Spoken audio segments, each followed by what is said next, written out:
Akungibingelela namhlanje kunguMsombuluko umhla ka-6. Kumsombuluko umhla ka-6 kuJanuwari. Ngithi ngifisela nje bonke Nkosi yami abahambayo bayofuna imisebenzi. Ngifuna ukuthi kubona njengoba behamba beyofuna imisebenzi sengathi bangahamba kahle. Sengathi kungenzeka lokho engibatshele kona, sengathi bangayithola imisebenzi, especially kubona bonke laba abaphethe amandla omgodi.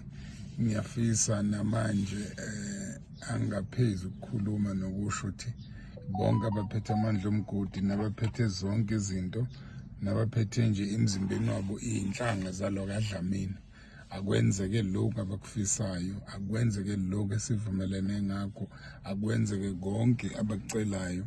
Bese ngithi nakulabo abangafikanga la aba-odile,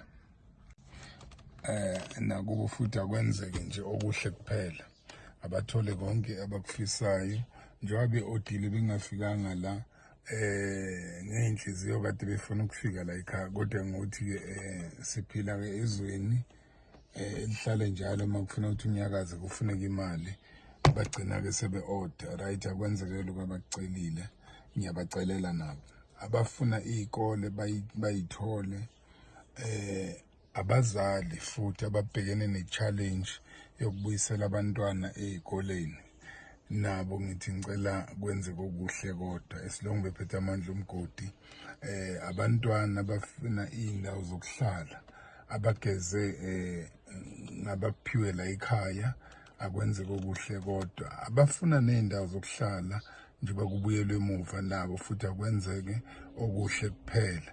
Yiloko nje ngenicelela khona njengoba kuJanuwari nyaka uqalwa, akwenzeke konke okuhle kunina nonke. Ngiyanicelela, nginifisela okuhle. Hayi phela nabafowethu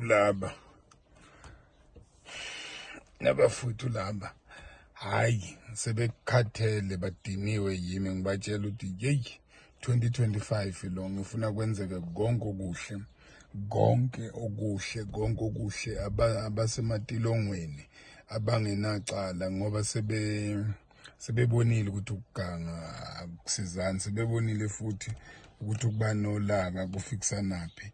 Nabo labo abanhliziyo zabo sezivumile, sebethi Nkosi, nasebethi mina ngiyafisa ukubuyela emphakathini, sengizobuyela ngibe umuntu, nabo ngibacelela okuhle kuphela. Kubona bonke abantu abasezweni, kubona bonke uthando nje kuphela enginithanda ngani. Niphile phela, niyezwa. Udokotela kuMngcwabi uyahlehla lo onifisela konke okuhle njengoba kuJanuwari kumhla ka-6. Bese ngithi-ke next week, bese ngithi ngomhla ka-13 ngizobe ngikhona lapha endaweni yaseGoli, ngizobe ngitholakala khona. Ngomhla ka-13 ngizobe ngikhona. Ngiyacela-ke abafisa ukuhlangana nami, bengingakuthokozela ukuthi mhlawumbe benze ama-bookings ngokuthi bangishayele lapha ku-073 219 664. Ngingakuthokozela lokho ukuthi basho ukuthi no, sizobe sikhona noma ngiyeza. uNkulunkulu anibusise, niphile nonke enhla nasezansi, umhlaba wonke ney'nkalo zonke, nangaphandle kwezwe phela niphile. Bayo, ngiyanithanda nezwe, ngiyanithanda, niphile, ngiyabonga.